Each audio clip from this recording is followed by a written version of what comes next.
Y estamos con Duilio Gusardo, reumatólogo. ¿Qué tal, Duilio? ¿Cómo estás? Hola, ¿cómo estás? Muy bien, vamos a hablar hoy de dolor y vamos a ver cuál es la evaluación funcional que merece una persona que atraviesa episodios de dolor con diagnósticos difusos, con dolores difusos que a veces no se sabe exactamente de dónde proviene, pero esa persona no la está pasando bien. Bueno, en realidad lo que nosotros tenemos ahora como paradigma, digamos, es una cuestión de el dolor como una resultante de múltiples factores.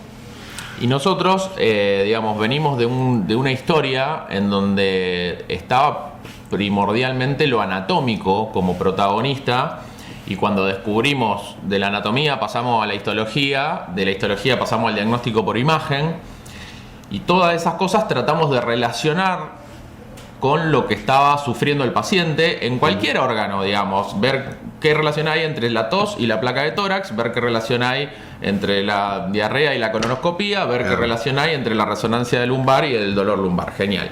Lo cierto es que las relaciones cada vez son más equívocas a medida que hemos repetido ese sistema. Al principio solo lo hacíamos en pacientes con patologías y pensábamos que lo que estábamos encontrando seguro se relacionaba con su patología. Y después, cuando empezamos a hacerlo en pacientes sanos y descubrir que también se veían cosas y que no existía el síntoma, ahí se empezó a ver una discordancia. Entonces, a lo que voy con esto es, muchas veces el paciente viene con una bolsa de estudios sin nadie que lo haya revisado, sin nadie que le haya preguntado cómo duerme, sin nadie que vea cómo come. Y sin resultados. Y además sin resultados, eso también se lo digo a los pacientes. Muchas veces le digo, che, mirá, te sacaron un montón de fotos, pero soluciones no hay. Claro. Y por momentos pareciera que el acto médico es solicitar el estudio más que hablar con el paciente, lo cual también me parece una equivocación. Y a veces, digamos, esa equivocación surge del médico, en donde dice, bueno, sí, no me importa tanto, vos decime dónde te duele y yo te pido la resonancia de ese lugar. Y a veces me ha pasado tratando de hablar con el paciente, che, pero ¿cómo es tu dolor? Y a ver, ¿y para dónde te tira? Y vos a ver cómo caminás. Y el paciente, ¿pero no me va a pedir una resonancia? No, ¿por qué te voy a pedir una resonancia? Ah, no, bueno, pues yo me quedo tranquilo si me pedí una resonancia. Te enseñaron a tranquilizarte con las medidas incorrectas, digamos. Sí. Es algo que es rápido. La imagen, digamos, lleva mucho menos tiempo que un buen examen físico, y nos da datos que no hay que negarlo, digamos.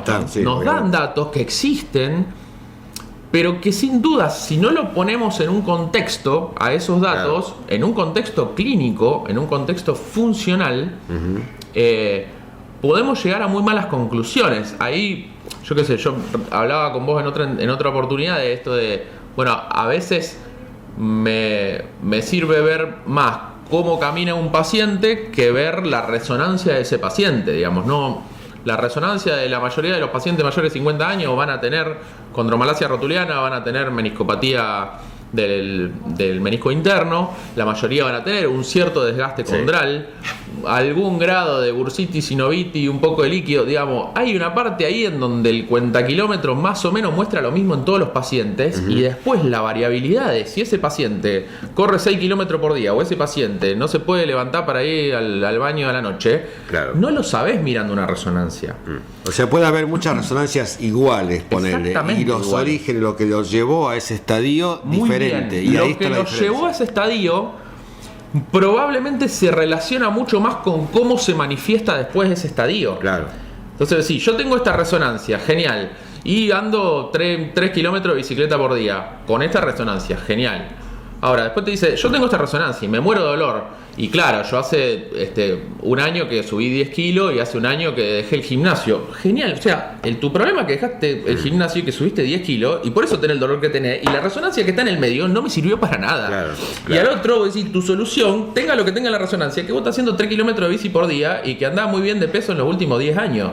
Y ahí la resonancia tampoco me sirve para nada. O sea, es una foto contextual. Sí, es una cuestión de enfoque del tratamiento que se va a basar entonces no solamente en lo que nos sacaron al final del recorrido, sino en entender ese recorrido. Exactamente. Y de nuevo, ver cómo es esa máquina en funcionamiento. No es solamente levantar el capot del auto y mirarle el motor, sino encenderlo y dar una vueltita manzana, digamos. Falta esa parte, porque vos podés mirar el capó y está hermoso y tratá de arrancar y no arranca. Y capaz que una pavada. O capaz que es muy grave, pero arrancar tenés que probarlo para ver. Seguramente mucha gente que arrastra dolores de largo tiempo, bueno, va a sentirse identificada con esto y va a entender que el problema pasa por ahí. ¿Vamos a continuar con esto? Sí, en la próxima entrevista vamos a hablar un poquito de cómo serían algunas de las cosas funcionales en cuanto a parámetros motores, examen físico que vemos en los pacientes con dolor. Vamos a contarles a la gente dónde pueden consultar. Estamos en San Luis 2314, en la ciudad de Rosario, y en Victoria, en el Centro Médico de Las Colinas. Bueno, Duilio, muchas gracias. Gracias a vos, Claudio. Seguimos con más.